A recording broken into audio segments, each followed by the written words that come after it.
ચાલો મિત્રો, ઘરની રસોઈમાં તમારું સ્વાગત છે। તો આજે આપણે બનાવવાનું છે લીલી ડુંગળી અને ગાંઠિયાનું શાક।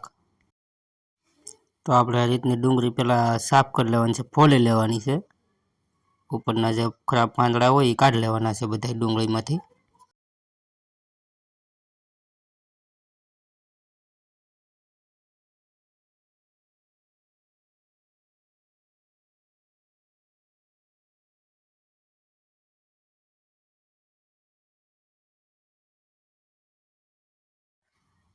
તો હવે આપણી ડુંગળી સાફ થઈ ગઈ છે આ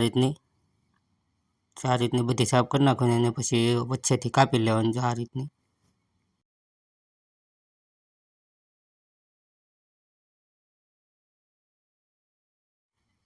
તો પછી આપણે ડુંગળીને મોળી લઈશું આ રીતની ઝીણા કટમાં મોળવાની છે સાવ, જેથી કરીને સરખી પાકી જાય।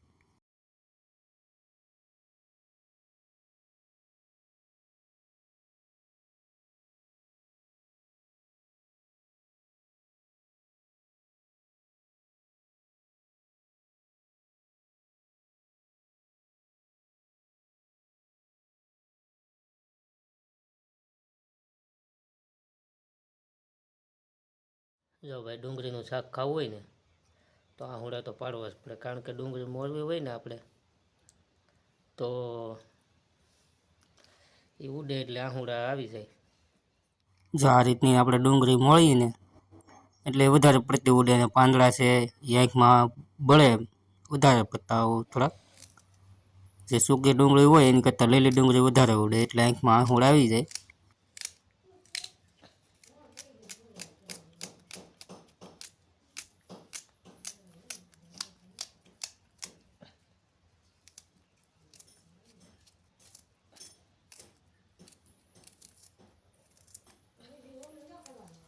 આ રીતની આપણી ડુંગળી મોરાઈ ગઈ છે બધી।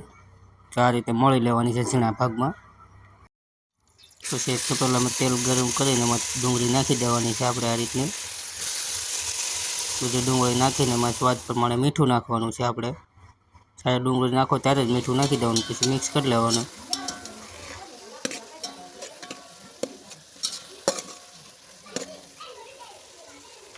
તો આપણી ડુંગળી સરખી રીતે પાકી ગઈ છે, જુઓ આ રીતની પાકી જવા દેવાની। સરખી રીતે પાકી જાય પછી તેમાં આપણે હળદર નાખી દેવાની છે અને મિક્સ કરી લેવાનું છે હળદર નાખીને। તો આ રીતની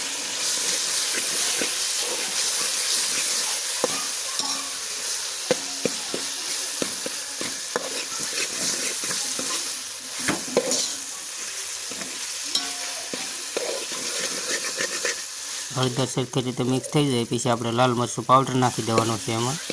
પછી પાછું મિક્સ કરી લેવાનું છે। બધા મસાલા મિક્સ થઈ જાય પછી આપણે થોડુંક પાણી રેડી દેવાનું છે ગાંઠિયા પકાવવા માટે। પછી તેમાં ધાણા જીરું પાવડર નાખી દેવાનો છે થોડોક, પછી મિક્સ કરી લેવાનું છે। અને પછી જે આપણા જે ગોકળના ગાંઠિયા આવે ને એ નાખી દેવાના છે।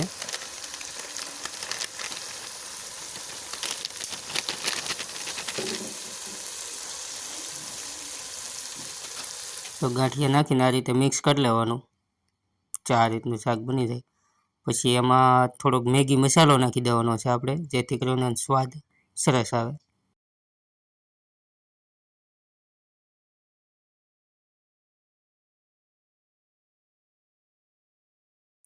તો તૈયાર છે આપણું મસ્ત મજાનું ડુંગળી અને ગાંઠિયાનું શાક। વિડીયો ગમે તો સબસ્ક્રાઈબ કરી લેજો ચેનલ।